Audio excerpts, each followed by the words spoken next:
everyone, and welcome to another episode of the Today's the Day Changemakers podcast. I am Jody Grunwald. This week, my guest is Steve Steiner. Steve is producing artistic director for the Surflight Theatre in Beach Haven, New Jersey. He was born in Chicago, but grew up in St. Louis. He actually thought he would wind up working in the family business, which was a paint manufacturing company. He did work there for a short time while he was in college, but also while he was in college, he had an opportunity to audition for the new Six Flags Park back then in St. Louis area. That was a life changer. His career in the performing arts has spanned over 50 years. Following several years as a professional musician playing 11 instruments, Steve headed to New York at age 30 to give Broadway a try. Then over the next 16 years, he was working nonstop, including taking the stage on Broadway in Anything Goes, The Buddy Holly Story, and State Fair. Steve made his way from on the stage to behind the stage and now leads the way to make sure the magic happens at the Surflight Theatre. Listen in to hear more about Steve's incredible journey. Please subscribe to the Today's the Day Changemakers YouTube channel, stream this podcast on all streaming sites, like us on Facebook and Instagram at Today is the Day Live It, and also go to todayisthedayliveit.com to learn more about the coaching and consulting services that I provide. And also don't forget, check out applauderkids.org, the not-for-profit organization that I am the CEO and co-founder of that is making a difference in the lives of children with financial barriers who are looking for an ongoing creative connection through the performing arts. Have a great week, everyone. Hi, everyone. This is Jody Grunwald, and welcome to another episode of Today's the Day Changemakers podcast. Every week, you know that I get the opportunity to interview the most incredible people making a difference in the world every single day in different industries that they are in different corners of the world. And today, I am here with Steve Steiner. Hi, Steve. How are you? Hello. I'm doing great. Awesome. So as everybody knows, the very beginning of every podcast, I have to read the wonderful credits that everybody who is on has. So I'm going to read a little bit, Steve, from your bio here, and then we're going to have a great conversation. All right. So Steve Steiner, producing artistic director, has had a long career in the performing arts, beginning over 50 years ago when his first job at 14 was in a rock and roll band. Steve attended Webster University studying music. Following several years as a professional musician and a vocational actor, Steve headed to New York at age 30 to give Broadway a try. Over the next 16 years, he was fortunate to work almost nonstop in the theater, including 3 Broadway, 3 off-Broadway, 4 national tours, and dozens of regional productions. The next step was an offer to become the artistic director of the Surflight Theatre. During Steve's tenure, Surflight's professional profile grew exponentially, achieving an unprecedented attendance, averaging over 10% per year for 12 seasons. Main stage attendance increased, children's theater increased more than 35%. A concert series was created, a touring educational theater company was created, a school with classes for young people was formed, and the intern apprentice program was revitalized to become one of the most sought after programs for theater students on the East Coast. I'm not done yet. I just want to read a couple more things here because, Steve, these are really, really good. You directed 4 national tours, 8 major casino productions, and more than 50 regional productions in 17 states, including Ring of Fire, All Shook Up, and The Buddy Holly Story for Laguna Playhouse. Steve is on the boards of the South Jersey Cultural Alliance, past president, Art Pride New Jersey Arts Advocacy, Ocean County Tourism Advisory Committee, former chair, and he served 10 years on the council board of Actors Equity Association. Wow, Steve, and I could go on. Incredible, incredible work. Well, you know, when you get to be my age, there's just a lot of time to get all that stuff done.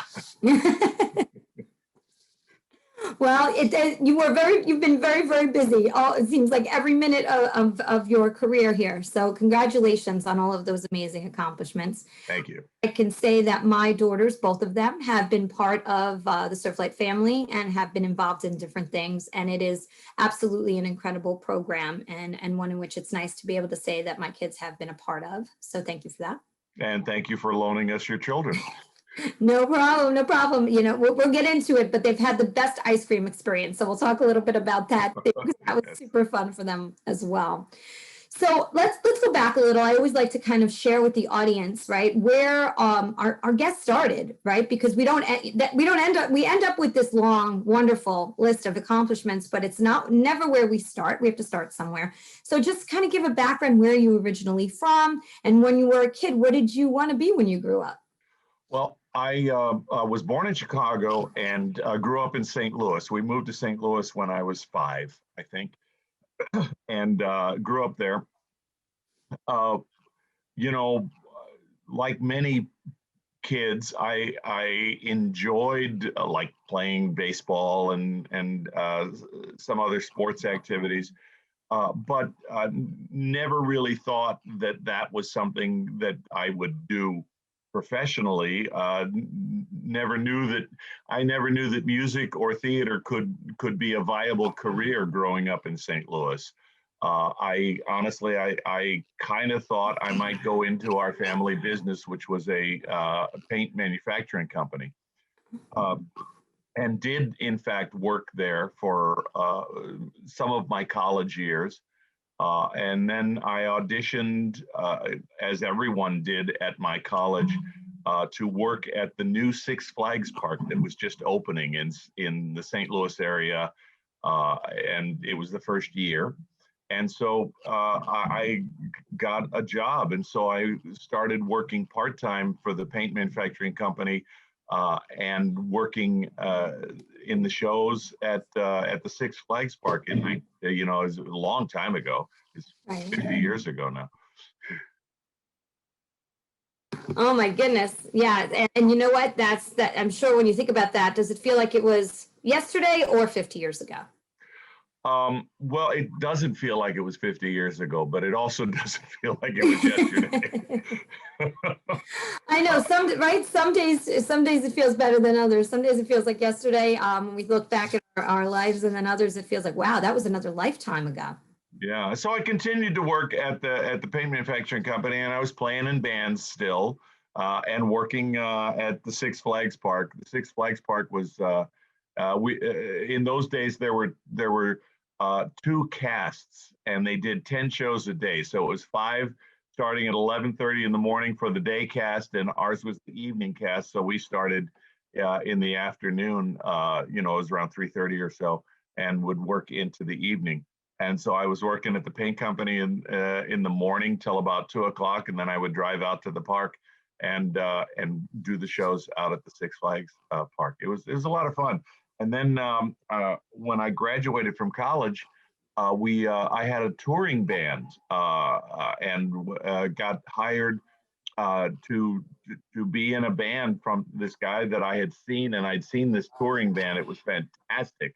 It was a show band. They did Las Vegas shows, and I'd never been in anything like that. And I met the guy, and the band was reconstituting itself, and he needed somebody. He came by and auditioned me, and I ended up going to California and playing in his band for about a year. And then when that finished, I put one together myself, and then started doing that for several years. Oh wow! So you started your own band. Yeah. Mm-hmm. So what kind of music did you play, and where did you play? We did mostly what was on the radio, or and also we fashioned themed shows. So we would do a show, and then we play a set of dance music where the people in the club would get up and dance, and then we'd do another show where they just sit and watch.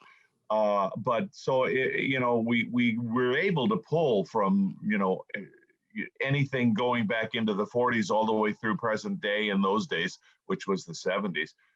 And as far as where did we play, it afforded me the opportunity to go really everywhere.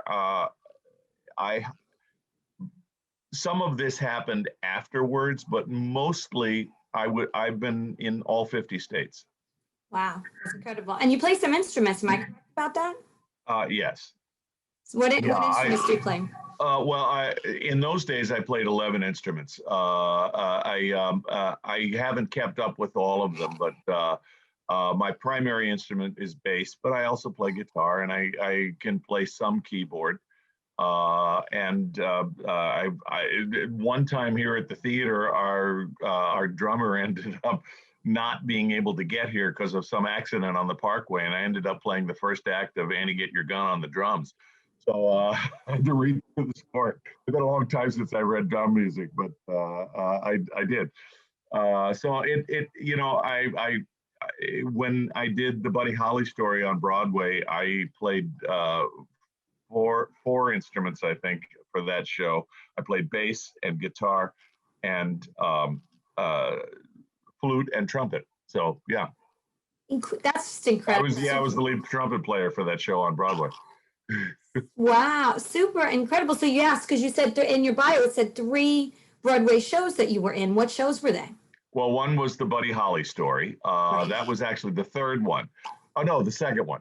The third one was State Fair with John Davidson, and the first one was Anything Goes, the Patti LuPone revival in 1987.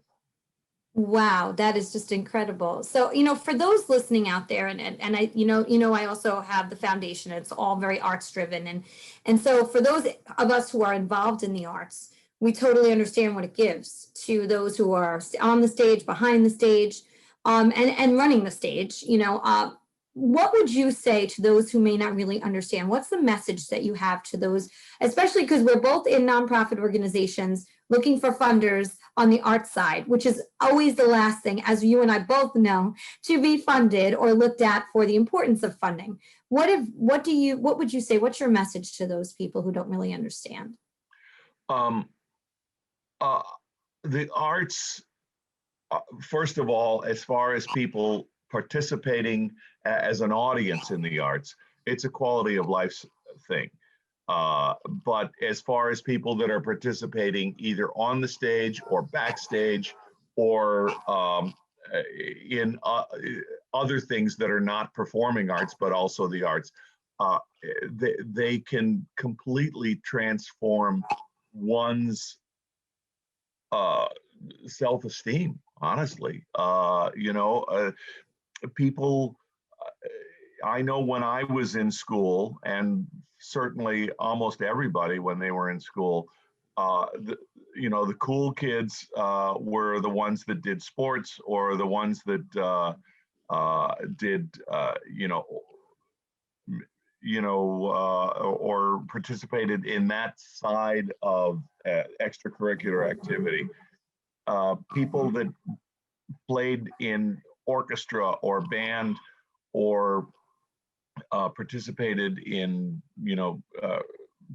performing arts, school shows and that sort of thing, not necessarily considered the cool kids, but ultimately those are the kids that found really lasting bonds with each other.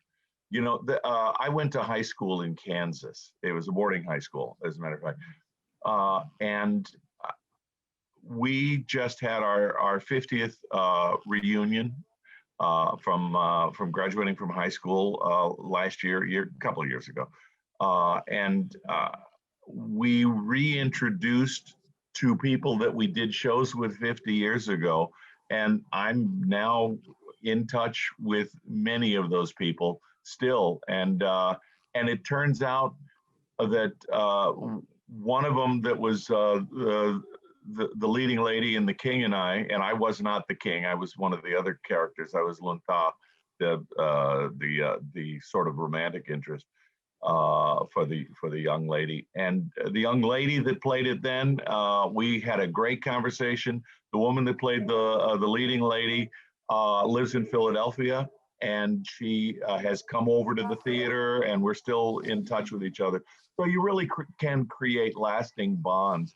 And that's kind of the way it is with all of that's just high school. I mean, the people that have worked here at the theater, we're in touch with. I mean, I just made up a list of people that are active in our business still from the last 22 years or so that we've been here.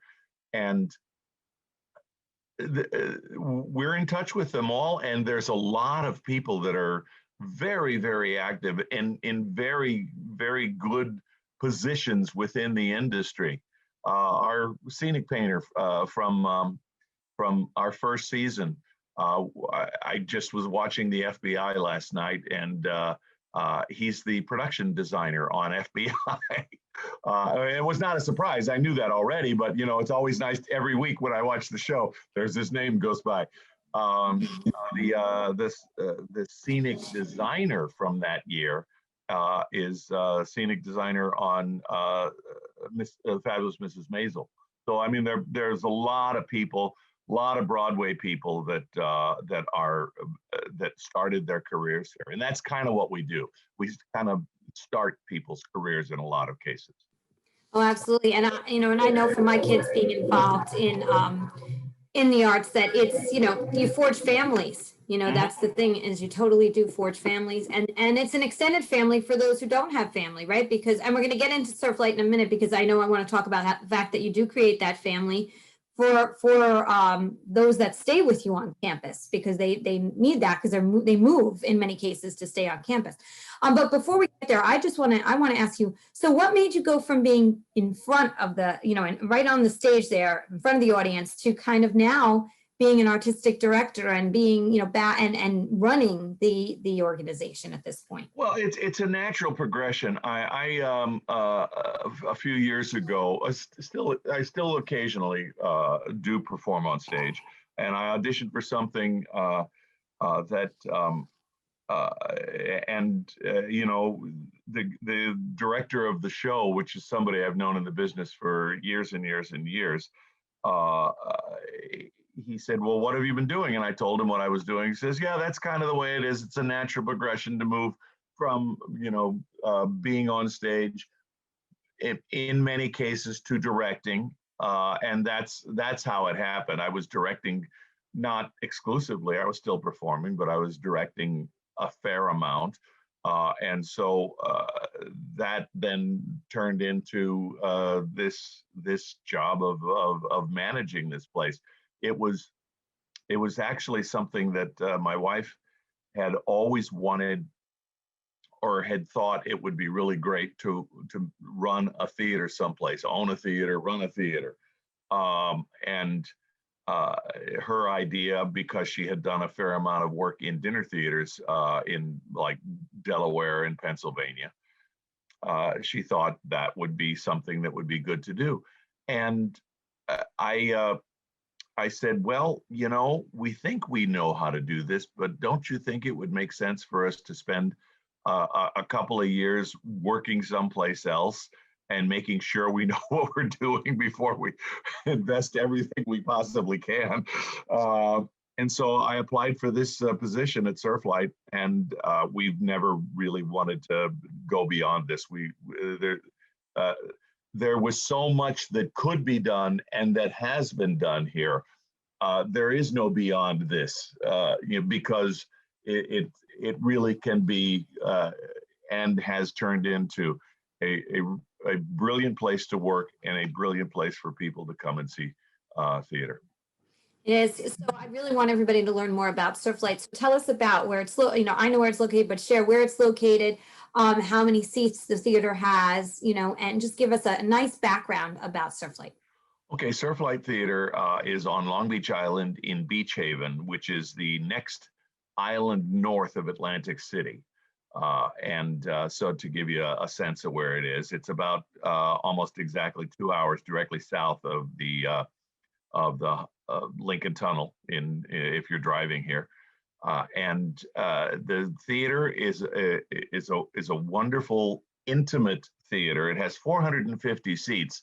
So that's a pretty good amount of seats to have in order to be able to do substantial productions, but still it's not a giant, 1,200 or 2,000 seat theater where you could be in the nosebleed section. We don't have a nosebleed section. In fact, we have, because of the design of the theater, there's no center aisle. So the seats run all the way across.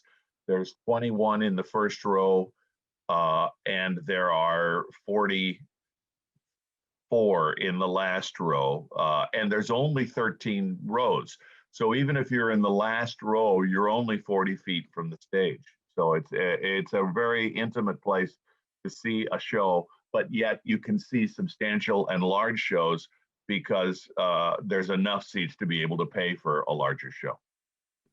Oh, absolutely. And I have sat in all seats in all over the theater when my kids were there on stage, or I've seen shows there, and I can say there is no bad seat, which is really nice. Hard to find one. Yeah.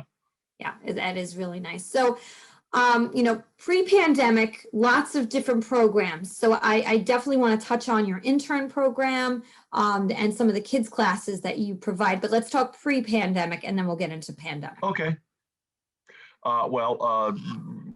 Obviously, the intern program is a really big deal, and it's a big part of what we do, where our interns, whether they be performing interns or scenic interns or stage management interns or lighting interns, sound.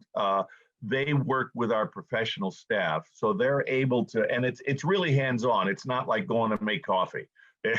It's the stage management interns are on the stage. They are the assistant stage managers for the productions. The lighting interns work with our lighting designer on stage and move into designing the lighting for the children's theater. The same thing with the sound intern. They move into working with our sound designer, and he then actually teaches them how to make sure that they're good to do, and they work on the children's theater and sometimes even on the main stage. This year we've got a lighting intern coming back from last year that already knows the system really well. So our designer this year is the same designer as last year, but instead of being on our campus, so to speak, he'll come in, he'll design the shows, get them going, and then that intern will run the main stage shows as well. So the idea is to train people up to be able to be to do the job that they're interning about. Our sound intern from the last 2 years, he was here 2 years in a row, just got a job this year. Instead of coming here and interning, he's going to be the sound designer at another location. So we do that on the technical side as well as with the folks that are on stage. And how old do you have to be an intern? An intern, as defined by us, is college age. So it would be going into their freshman year through their graduating year. So if they graduated in 2021, they would be an intern. Once they get beyond that, they would have to come here as part of our professional company or professional staff. But the performing interns are certainly in all the shows, just like the performing, professional staff are, professional actors are. Yeah, they're working alongside the pros. And then, both my daughters were in your apprenticeship program, which is incredible. I mean, they learn how to do spot and all, stage spotting and all of that. And that was so wonderful. So apprentices age-wise, what is That's high school. That's high school. It's rare that we take somebody before they're at least a freshman in high school. We have on a couple of occasions, but the difference between apprentice for us, which is high school age, and intern college age, we don't house any of the apprentices because they're under 18 years old, and so they would have to have either live within a commutable distance of here or be able to somehow have housing that we don't provide. We do provide housing for interns when they're in college, as well as all of our professional staff and professional performers. We have housing actually for 55 people here. That's just incredible. That's great. And I know that they truly do become a family every summer. Oh yeah. It's sad when they go. You definitely could feel the pains of when they go. Yes, indeed. So yes. I'm sure there's a lot of great things and a lot of challenges on both sides, right? Because it's a lot. It's a lot of moving parts, especially during the summer, during the height of. So just give us, one or two of what are the biggest challenges of running a theater? And we'll go before pandemic. We all know with the pandemic, it's the fact that you couldn't run a theater the way you normally run a theater. Yeah. But pre-pandemic, what would you say was the biggest challenge in running the theater? Well, it's always the planning. Because once it starts, it's it's really, you're holding on to the tiger by the tail and making sure that you get to the end and you're all in one piece at the end. But because there's so many things that are going on at the same time, that the planning process, which occurs from really maybe the second or third week in January, all the way through when the company arrives. That's the biggest challenge, just to make sure that all of the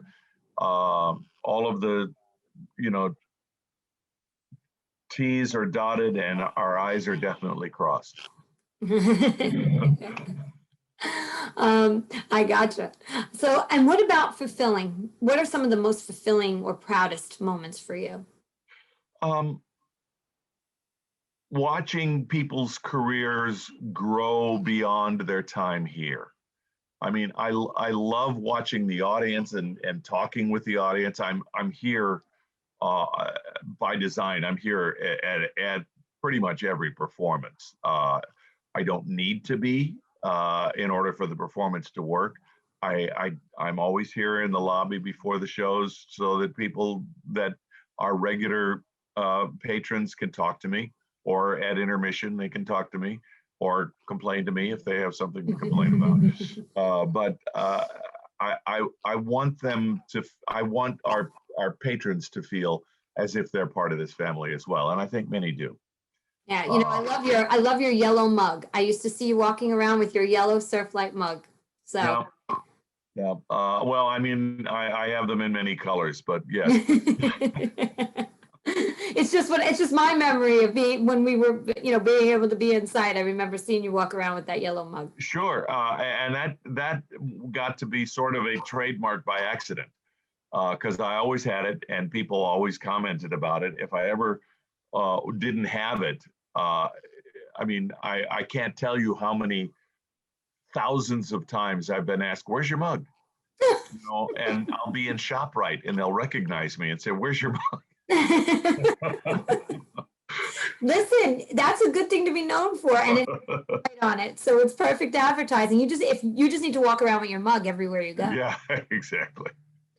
So unfortunately, right, the pandemic hit, and last summer was really, really tough. So what did you do? Letting our audience know what you did to shift to try to still bring people. I mean, because people were still coming to LBI. Actually, I feel like a lot of people, because I don't live far from there, a lot of people made their way to LBI almost sooner than normal, because what else were they going to do at that? And not only sooner, but stayed longer, because they were many people were working remotely.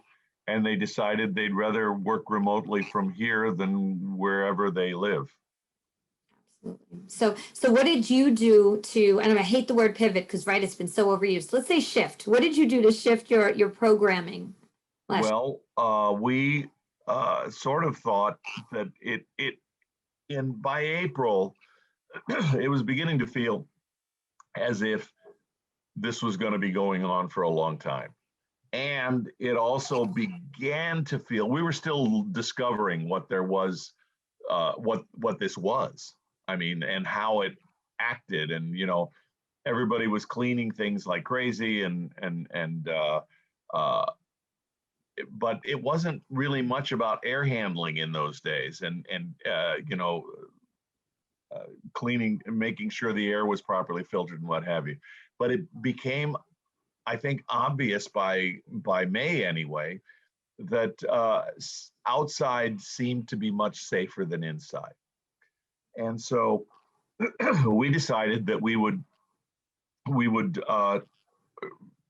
plan to erect a tent and a stage outside in the park across the street. We started getting the permissions necessary from the borough.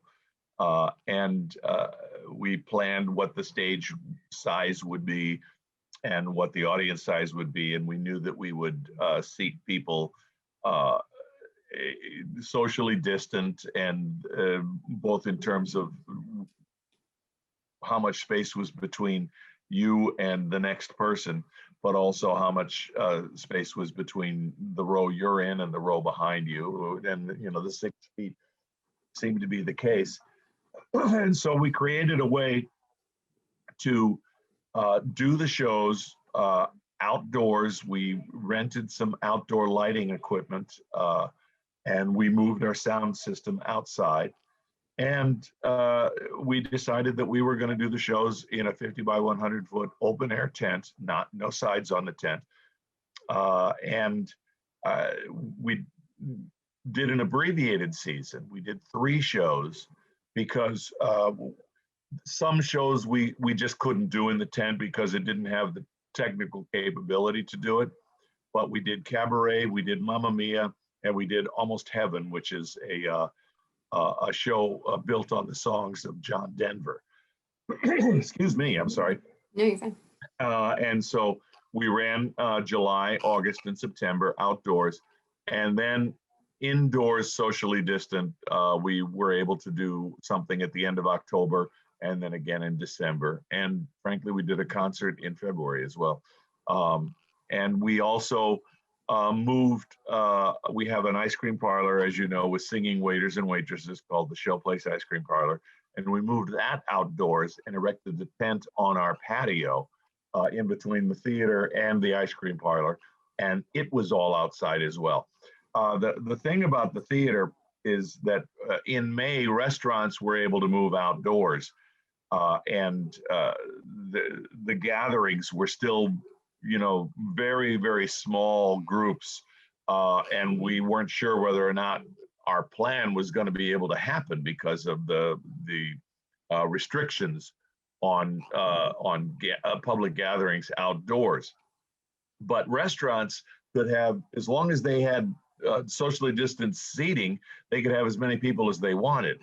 And so we decided that, well, we didn't really decide this, but we thought, well, maybe we ought to just sell hot dogs and say we're a restaurant, good entertainment. But on, I believe it was June 9th, which wasn't very long before we started performances in early July, that we were allowed gatherings of 250. And so that was plenty. We would never get that many people in the tent with the socially distanced seating because we rearranged the seating for every single performance. It was different. So it was folding chairs on a field, obviously. And so we built the stage a little bit higher so that nobody would have somebody's head in front of them and not be able to see what was going on the stage, because we couldn't do the rake seating the way it is in the theater, where it rises up and the further back you go. So it would be like 2 people and then 6 feet and then 4 people and then 6 feet and 1 guy by himself and then 6 feet and 2 people. And then the next row would be 6 feet back from that. And we'd do it again based on the way the tickets were sold in groups. So we never really knew until we got close to sold out, which happened a few times, but how many tickets we'd be able to actually sell. Because until you do the seating arrangement, you don't know how many people you can get in. If people buy a lot of 1s and 2s, then you have a lot of space in between everybody, and maybe you could get 170 or 175 people in. We did one of our children's theater shows last year was Frozen Junior, and there were a lot of groups of 8s and 6 and big family groups. And so that for that particular performance, we had 220, I think, or something like that. So it really varied a lot. So until you got to, knowing the way that the seats were sold, you didn't know how many you could sell. We would start looking at it at about 160 and see how many more can we put in. It was different every performance. I thought it was, when I saw that, I thought it was such a great idea that you did it that way, because it was customized seating for that specific performance. Everybody was safe. It was all, the air could flow and everybody could feel like they were, could enjoy a show. Even though they had to wear masks, at least they were outside and safe. So, the sad news was that, I remember waking up one day seeing what a storm had done to that beautiful tent that you put together. I honestly, my heart broke for you and everybody there, because I just could not imagine when you saw that first moment, you saw that tent after that big storm be so damaged. Well, I actually, it was in the park across the street, so I actually watched it like get lifted up and ripped apart out the window here. I watch it happen. Wow. And it was the opening night for Mamma Mia. We had had a rehearsal the night before, knowing that we were going to have some serious weather. We asked the tent company, who were great, by the way, if they thought they should take it down. And they said, oh, it's rated for 90-mile-an-hour winds. You're only going to have 40, 45-mile-an-hour winds. It's going to be fine. And as it turned out, we ended up with gusts of over 110 miles an hour, and that's what happened to it. Oh, no. Yeah, and so uh, that afternoon, the storm went through on that Tuesday, and that afternoon, uh, our entire company just dug in, and it was not just our technical people, but it was the actors. It was interns, it was apprentices, it was everybody started dismantling what we had because the stage was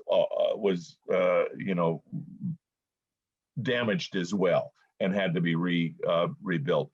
Um, and took everything out of the tent and down the street into our shop.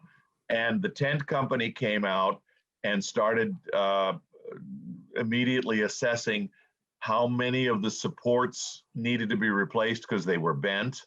And we started assessing all of our equipment, the lighting and the sound equipment. Of course, we had moved the sound and all the lighting more to the interior of the tent so that it wouldn't be right on the periphery of it, which is where it usually sits. So we did all that.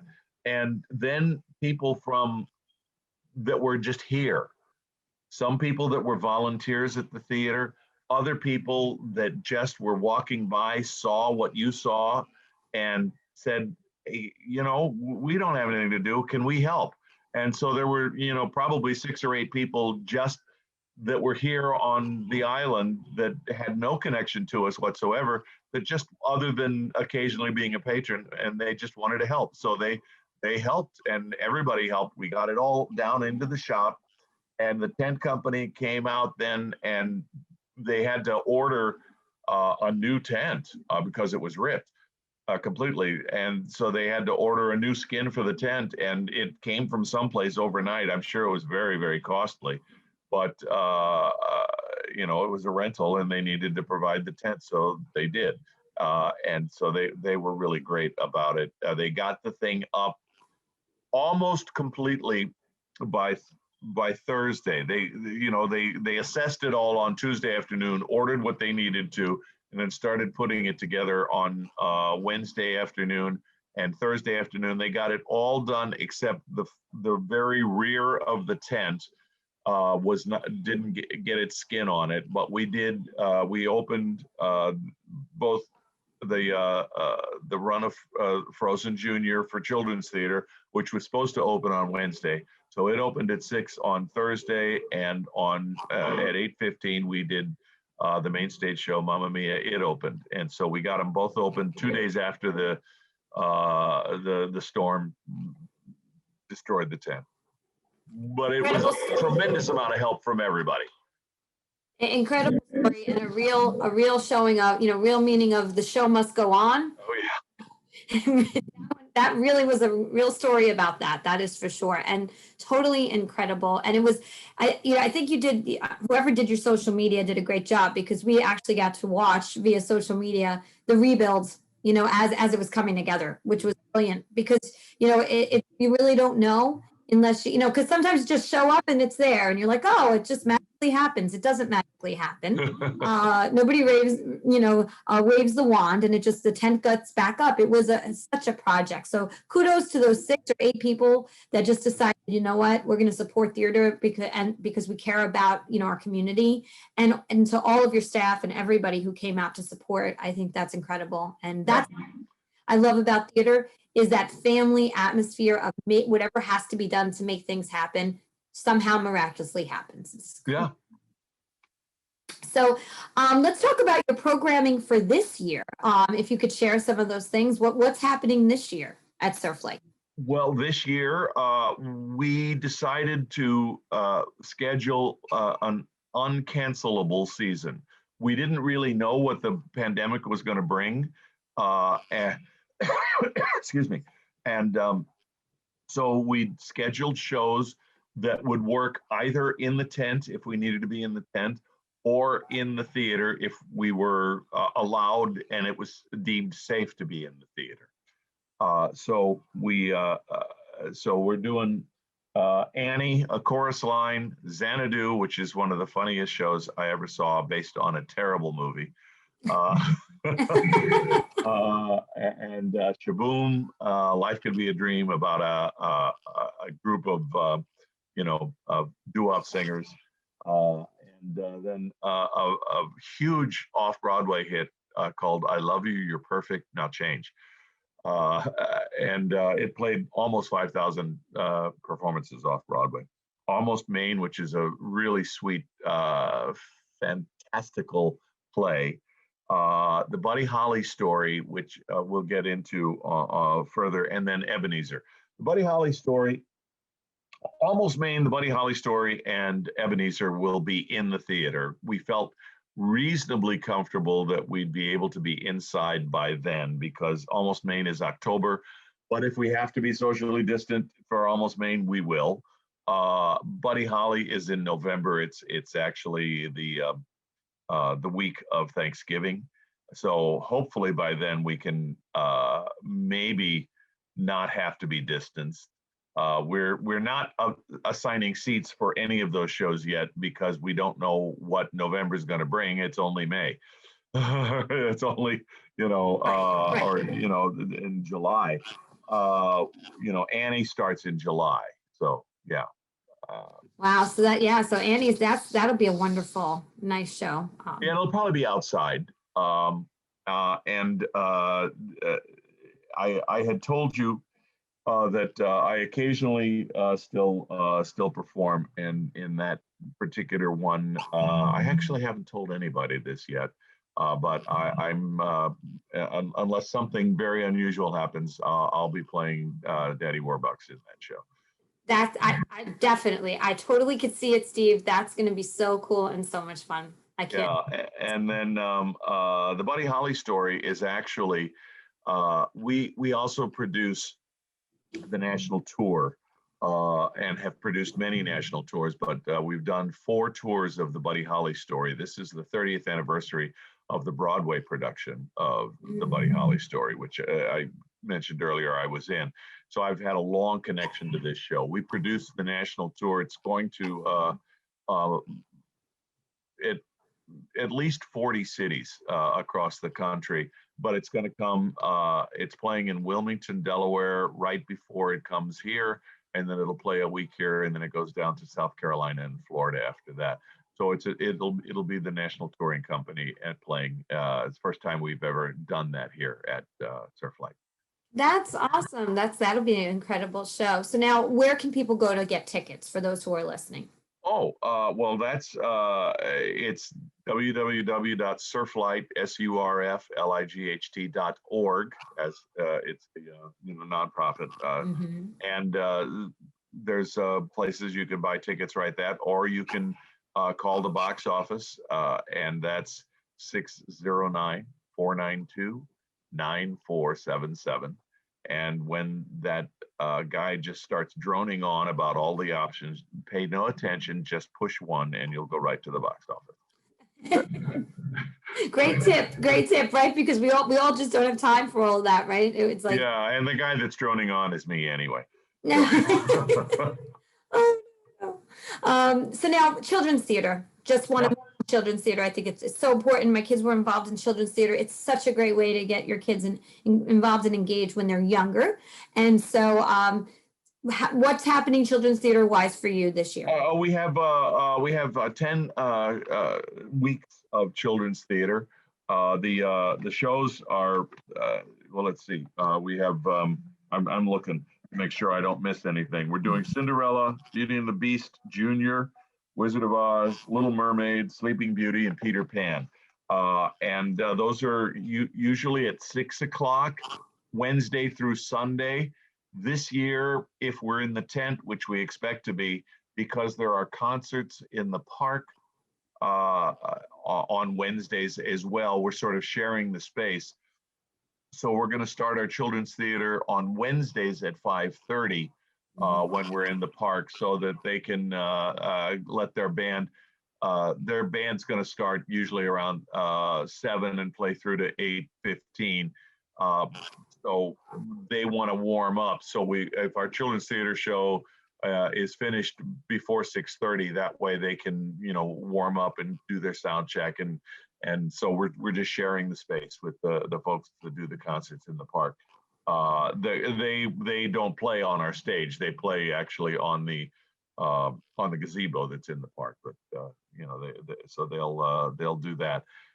So it's Wednesday through Sunday. Usually at 6 o'clock, except Wednesdays, we're going to start at 5:30 this year until we move back inside, whenever that is. And we don't know whether that's going to be in August or September or October, who knows? Yeah, and for those who go to see a show, you can go right next door to Amazing Ice Cream and another show, right? So That's right.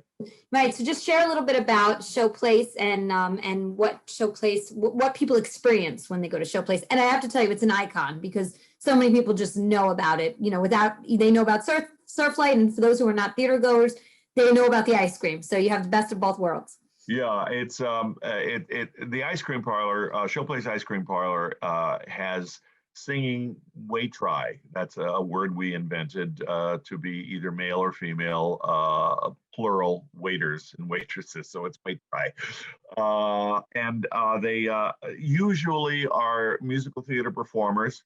Um,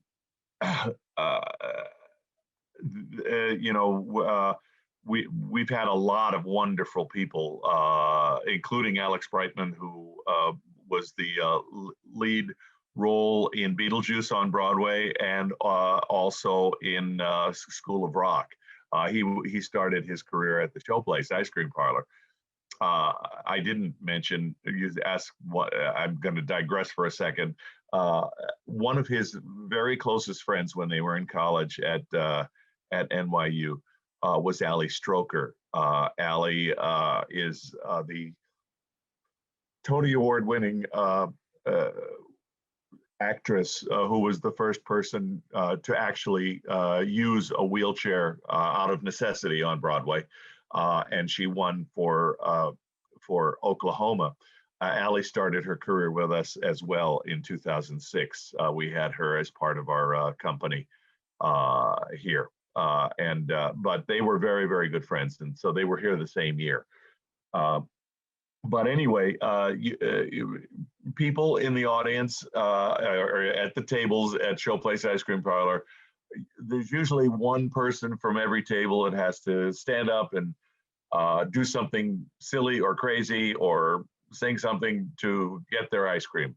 It's a lot of fun. And then after they do all those interactive things while they're serving the ice cream, then there's about a 20-minute show that they actually do that's, solos, duets, group numbers, choreographed things, all done. It's about a 20-minute show. And then everybody heads out, and then the next seating comes in. We're doing them with reservations and in seatings and timed seatings this year and last year, so that we can avoid people having to stand in lines. Part of what usually happened at Showplace Ice Cream Parlor is people would stand on line for however long it was, and the line would be very, very long. Usually, the longer the line, the shorter the wait, because we brought everybody in seating. So if the line was long, that means that it's almost time to start a new seating. They would do that and have a great time. So the shows are at 6, 7, 8, and 9 this year, and we also do a 10 o'clock on Friday and Saturday. Because we're doing it again in the tent outdoors to be as safe as possible, that we have erected on our patio. It will. We want to do it so that it's safe within the pandemic. At such time that it's deemed safe to go back indoors, we'll go back indoors. We also last year did comedy on Saturday nights. We had BYOB comedy that people would just come, and we used the tent that we had on the patio for the ice cream parlor. We used that on Saturday nights for comedy nights, and we would every week we would sell out not one, but we'd have to add a second performance.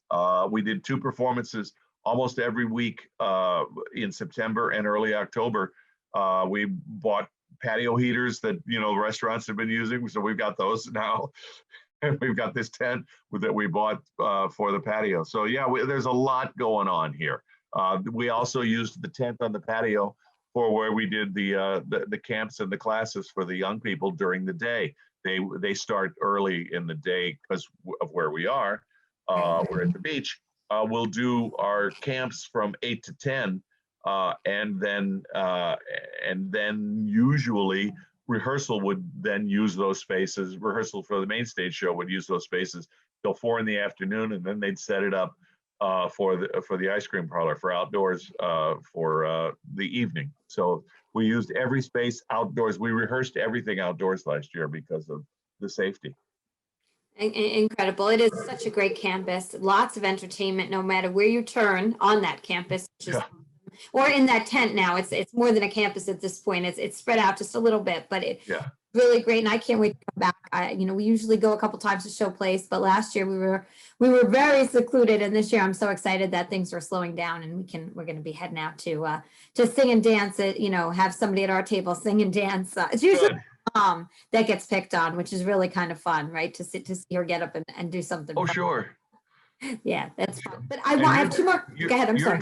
Your younger daughter's going into college this year, right? She went so this is her freshman year at Okay. choir. And for those who probably don't know, Steve's daughter and my daughter were in school together at Performing Arts High School, and they actually did some duet stuff together. I think they were always picked to do duets. I actually just saw something from a Facebook memory of them singing together. So that was so great to see them, and they're doing great things. They've both graduated, and they're just doing great things. So please tell Krista that we say hello. I sure will. So 2 more questions for you, Stephen, and this one I think is important for those who are in college right now. So it's a great segue into that. What advice do you have for those in college right now that are looking to make their living? This is their passion. They're going to be auditioning for you coming soon. What advice do you have for them, especially right in this environment? How do they stay motivated? First of all, never stop training. There's always something else you could learn how to do. One of the reasons I worked as often as I did in the theater is because I could play instruments. And for instance, when I did the Buddy Holly story, everybody in that show, except the guy that plays the Big Bopper and the guy that plays Richie Valens, has to play something. And so that it just really narrows down the talent pool available. So it makes it, and it's, so that was something that I could bring to it. There's others that are, if you're a dancer, you never stop training as a dancer. You're in class all the time, because as soon as you stop taking class, your skills start eroding a little bit. So you have to keep training. So that's probably the biggest thing. And adding to your skill set, anything that you could add to your skill set that you can do is useful. I remember when one of my first jobs that I got in New York, when I moved to New York, I guess it was maybe the second show that I did. They needed to assign one of the actors to be an assistant stage manager. And I said, hey, I'll do that. I had never done it before, but that way I learned how to do it. Yeah. And I think that's such great. I love that advice. It's like, find other ways that you could be available to continue to work, right? Yeah. So if it's not that you're going to be on the stage, can you be behind the stage? What other skills do you have? Can you play an instrument? Like what other things can you do to fill the spaces within the shows that you want to be a part of. I think that's a great way. And any other advice on staying motivated during these times? Because we know so many things were shut down. People are feeling very exacerbated about the environment we're all living in. Do you have anything to add on that? Well, finding ways to do this, whether it's working or whether it's not working. I mean, it's just doing it for fun. My daughter's been participating in this group of people that get on Zoom and are doing readings of every show they ever wanted to be in. And Love that. I participated in one. She's done like 7 of them, or maybe more. But they were going to do Jesus Christ Superstar, and there's a role that I have played several times in Superstar of Caiaphas, the really bad guy, and it requires somebody who can sing very, very low, and I can, and I did it at Surflight a couple of times, and I did it over at that it's in the northern Pennsylvania, northern Philadelphia suburbs. Why can't I remember the name of that? Sure. As I'm talking to you, but I did it over there for them, and so they were doing the reading. I said, well, if they need somebody to do this, and so she suggested it, and I ended up doing the reading too. It was just fun to do, fun to just keep doing it and watching everybody else, what they bring to it as well. That's part of, and so maybe you can find a group of people that you can do something with, just to keep the skills up and to enjoy yourselves for a couple hours. I mean, honestly, it was a couple hours on a Sunday evening, but it was also preparing for it. So there was time, and so I had to spend the time to, work back up my memory of the part. And those people, a lot of them have never played those parts. They've always just wanted to. So they invest a great deal of time learning it so that they can be part of that reading. That is great advice. I love that. And the fact that you were, part of it yourself. And I agree with you, right? If you could just stay connected, right? That's the thing, is that connection is what everybody's really missing. So if you can stay connected in any way, it doesn't have to always just be on the professional side, although all of us, want to be, those who are involved in the theater want to be, but if not, stay connected in other ways. Steve, I ask every single guest this last question because there's so much to learn from all the different guests and what they have to share. So it's the if you knew then what you know now question that everybody gets asked. What would that be? And it could be one or two things. What stands out for you? Well, first of all, I finally remembered the name of that theater. It was Bristol Riverside Theater over Perfect. Over in suburban Philadelphia. If I knew then what I knew now,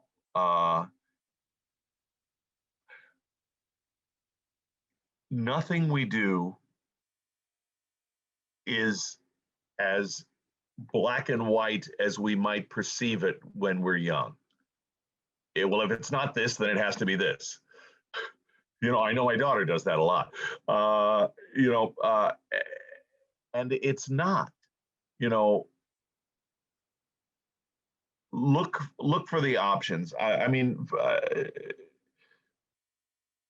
I often say, and last summer with the tent was sort of a personification of this, but I kind of look at everything we do is there's a solution to every problem. We just have to find it. And when we're young, we might not realize that there's a solution to every problem. You hit a wall and you go, oh, well, I won't be able to do that, so let me try something else. But there is a solution to every problem. Our challenge is to find it. That's great. Thank you for that. And that is very true. I'm all about option A, B, and if we need one, a C and D in there as well. Go through the entire alphabet. There's 6 different choices there. So that's really, really great. Thank you so much for being a part of this and sharing your story, the Surflight story. Like I said from in the beginning, we both understand the importance of the performing arts, of theater, and of people really seeing that connection needs to continue, and there's ways to do that. I mean, congratulations and kudos to you for what you did during the pandemic. It was amazing to watch from the sidelines. Well, thank you. Thank you. It was really survival, Jody, because we knew that if we did that last year, we'd lose a lot of money. But if we didn't do that, we would lose so much because of our ongoing static expenses, just with rent and other things, that we would lose so much that we would not be able to reopen and survive. So the idea was, let's lose some rather than losing the theater. Absolutely. And like you said, you came up with other options, right? You had B and you had to have a C because the tent fell apart. So B was the tent, C was, oh gosh, now what? And was rebuilding the tent in 2 days and finding people to help and support. So as you said, perfect example of finding the solutions when there are problems out there. And sometimes we get a little, we feel a little overwhelmed. So then it feels like there's no solutions out there. So for all those who feel that way that are listening, there are ways to find those things out. Steve, one more time, your website so people can go check out and get tickets. Sure, www.surflight.org. And the phone number is 609-492-9477. If you want, you can even call and we'll mail you one of these. Look at that. You get a gift for listening in and calling. So I love it. Well, thanks again. And so appreciate it. Everybody check out Surflight Theatre, see all the different shows they have, children's theater, main stage shows, comedies, music. There's a little bit of everything for everyone, as well as delicious and amazing ice cream that are either named after a show or a song title. Super. That's right. You get in on the act as well. So if you're an aspiring actor, actress, or vocalist, you can be called upon to do those things. Steve, again, thank you so much for being part of this. Thanks for having this this forum for everybody to enjoy. Oh, I love doing it. I love being able to share stories like yours. And I'm going to say what I say at the end of every single podcast. Today is the day. You cannot go back to yesterday, and you do not yet own tomorrow. So what is one thing you're going to do today to get yourself closer to your goal, whether it's a small or a large step? Just take that first step. Have a great week, everybody. And again, thank you to Steve Steiner. Bye.